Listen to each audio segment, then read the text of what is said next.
Nəhayət gəlib çatdıq Photoshopda generative fill mövzusuna. Yəni süni intellekt və Photoshop deyiriksə, bu günləri yəqin ki, əsas başlığımız da bu olacaq. Hətta bundan əvvəlki dərs, yəni retouch alətlərinin davamı mövzusuna gətirək. Davamını daha doğrusu keçirək generative fillə və indi başa düşəcəksiniz ki, niyə bir stamp tool'un üzərində çox da durmaq lazım deyil idi. Tutaq ki, biz nə edirdik? Detallı görünsün, səliqəli görünsün deyə çox kiçik ölçüdə yaxınlaşdırıb hansısa bir detalı götürüb başqa yeri köçürməyə çalışırdıq ki, ümumi şəkil səliqəli alınsın və s. Halbuki biz çox kobud formada tutaq ki, lasso tool'u götürüb bizə tamamilə bu quşcuğazları buradan yığışdırmaq lazımdırsa, çox da yerə qənaət etmədən ürəkli şəkildə onu seçirik. Bir selection varsa, elə selection aləti vasitəsilə üstündə sağ düyməni basıb generative fili gətirə bilərik. Əgər Photoshopda siz qabağınızdan məndən fərqli olaraq kontekst olub taskbarı yığışdırmamısınızsa, hətta bu bar sizin əlinizin altında olacaq və rahatlıqla burada da generative fill mövzusunu aktivləşdirə bilərsiniz. Ya da bir daha qeyd edim, üzərində sağ düymə generative fill hamısı eyni yerə bağlamış olacaq. Burada normalda bir süni intellektdə prompt yazmaq anlayışı var. Yəni mən nə istəyirəm? Bu hissədə nələr olsun? Buradan götür göyərçinləri yığışdır. İngilis dilində tutaq ki, prompt yazmalıyıq. Amma sırf nə isə silmək, fonda bir detallı təkmilləşdirmək istəyirsə, hətta orada heç promptlara belə ehtiyac yoxdur. Heç bir şey eləmədən sadəcə generate edib biraz gözləyirik. İnternetin yəqin ki, nə bilim, şəklin böyüklüyü, internetin sürəti, yəni bir sıra parametrlərə görə bu proses tez və gec ola bilər, amma nəticədə bəzən sürprizlər yaşana bilərsiniz, amma əsasən keyfiyyətli, maraqlı bir görüntü peyda olacaq. Məsəl üçün belə. Yəni kifayət qədər görüntünün davamı ideal şəkildə tamamlandı. Hətta Photoshop bizə alternativ 3 variant təklif edir, hansı ki, elə bir çox hallarda da üçü də bir-birindən gözəldir. İstənilən birini götürüb rahatlıqla bu şəkildə saxlaya bilərsiniz. Generative filldən sonra əmələ gəlmiş bu görüntü birbaşa orijinal fotonun üstündə deyil. Görürsünüz, orijinal da qorunub saxlanıb. Digər bir hissə isə bir düzbucaqlı görüntü ilə, amma bizim seçdiyimiz mask əsasında bura əlavə olunur. Foto yəni bu şəkildə sizə lazımdırsa, o zaman bu iki layeri birləşdirə bilərsiniz. Menyudan, layerin menyusundan flatten image eləsiniz. Bütün layerlər hamısı birləşəcək və yekunda təmiz bir foto almış olacaqsınız. Gəlin generative fili biraz da başqa bir kontekstdə yoxlayaq. Tutaq ki, belə bir göl, qəşəng belə mənzərəli, sərinlik yağan, görüntüsündən sərinlik yağan belə bir dağ gölü fotosu var. Və istəyirsiniz ki, buranı, nə bilim, radikal fərqli bir görüntü ilə, məsələn, səhranla əvəzləyəsiniz. Hətta bu dəfə daha sürətli select eləmək üçün rectangular marquee tool'u götürək və bizə lazım olan ərazini ehtiyatlı şəkildə select eləyək. Generative fill, bu dəfə artıq bura bir prompt yaza bilərik də. Səhra, yəni ki, desert. Yəni cümlənin ideal olması bəlkə də şərtdir, amma yenə də səndir, bir qumlu səhra yazıb və generate eləyək. Və biraz gözləyək görək Photoshop və süni intellekt həmin bizim bu dağlarımıza səhranı necə yaraşdırır? Realistik olacaqmı, yoxsa bizi belə absurd nəticələr gözləyirmi? Belə hallar da olur. İndi yoxlayarıq. İndi test eləyərik. Və biraz fikirləşsin. Pis deyil, hətta maraqlı şəkildə gölün bir hissəsində saxlayıb. Sanki qumluq gəlir tamamlanır gölə və dağlara. Alternativimiz də var. Burada artıq göldən əsər əlamət yoxdur.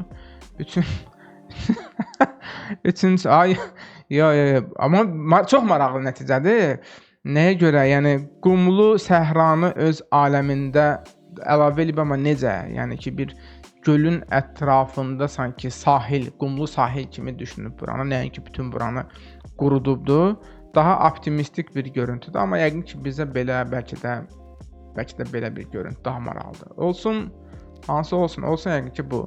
Düşünək ki, bu olsun. Yarı yaşıllıq, sulu bir görüntü, yarıda səhra. Biraz da irəli gedək. Onu da qeyd edeyim ki, əgər burada bir dəyişiklik eləmək istəyirsinizsə, onsuz da avtomatik sizə promptun yazıldığı bu daxil etmə bölməsi təklif olunacaq. Yəni istənilən halda buranı tıklayıb yenidən dəyişiklik edib generate eləsəz, bu ərazidə yeni görüntü əldə eləmiş olarsınız. Ya da məsəl üçün mənim bu variant xoşuma gəldi. Doğru. Mən istəyirdim ki, bu mənə tam belə xoşbəxt eləmədi də. Bunun əvəzinə biraz başqa variantlar da almış olum.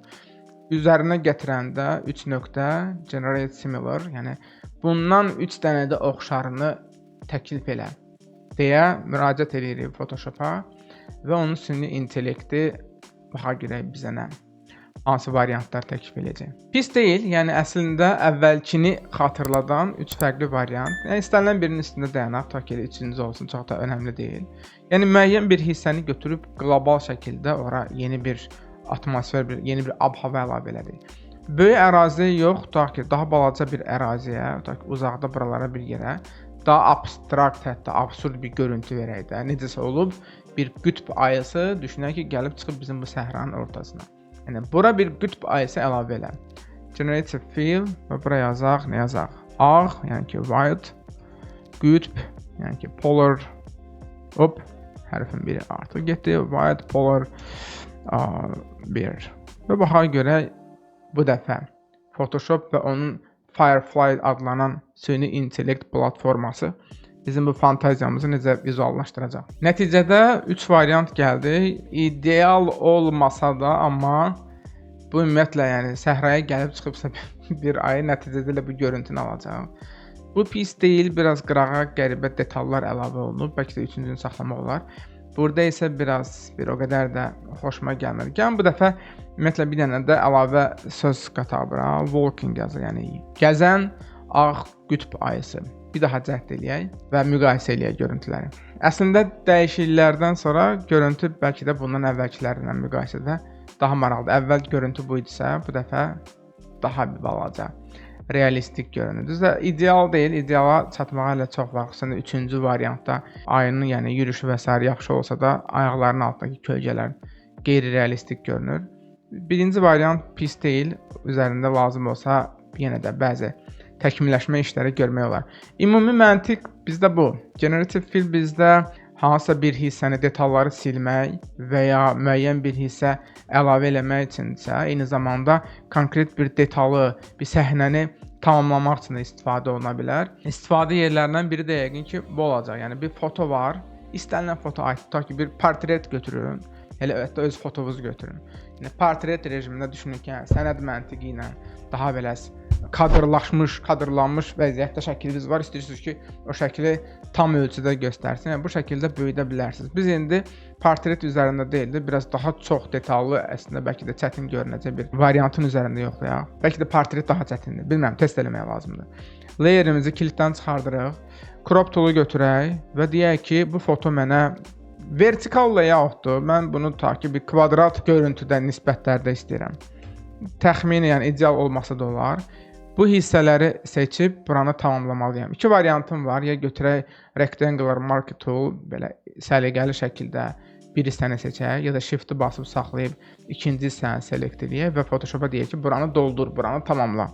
Ya da daha rahat variant, Ctrl-ı basıb saxlayıb istənilən bir fondan ayrılmış fotonun layerinin üzərində, burada yox, thumbnail'in üzərində tıklayırıqsa, avtomatik həmin piksel ərazisi select olunur.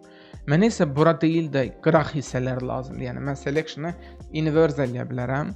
Yəni sağ düymə select inverse ya da ki hotkeylərlə shift, Ctrl, I ya da bizim əlifba ilə I avtomatik bu hissə deyil də gəzən qarışqalar kənar hissəyə daşınmış olur.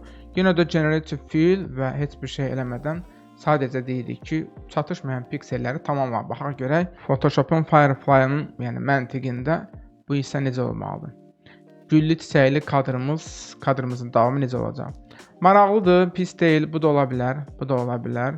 Nə üçsə bura ümumiyyətlə tikanlı kaktusu xatırladan bir yarpaq qatıbsa da, amma bu pis deyil. Bu variant məni qane eləyərsə, bu şəkili də birləşdirə bilərik, flatten image eləyib, sıfırdan çəkilmiş bir şəkil kimi hansısa məqsəd üçün, çap üçün və ya da ki, dizayn materialı üçün istifadə edə bilərik. Ümumi generative fill ilə bağlı hələlik ki, bilməli olduqlarımız bu. Şəkilləri bərpa eləmək, çatışmayan hissələri tamamlamaq mövzusunda, retouch mövzusunda bilməli olduqlarımız hələlik bu qədər. Eksperiment aparın, yoxlayın, mahiyyəti aydın olsun və biz keçək Photoshop'da növbəti alt başlığa, növbəti dərsdə görüşərik.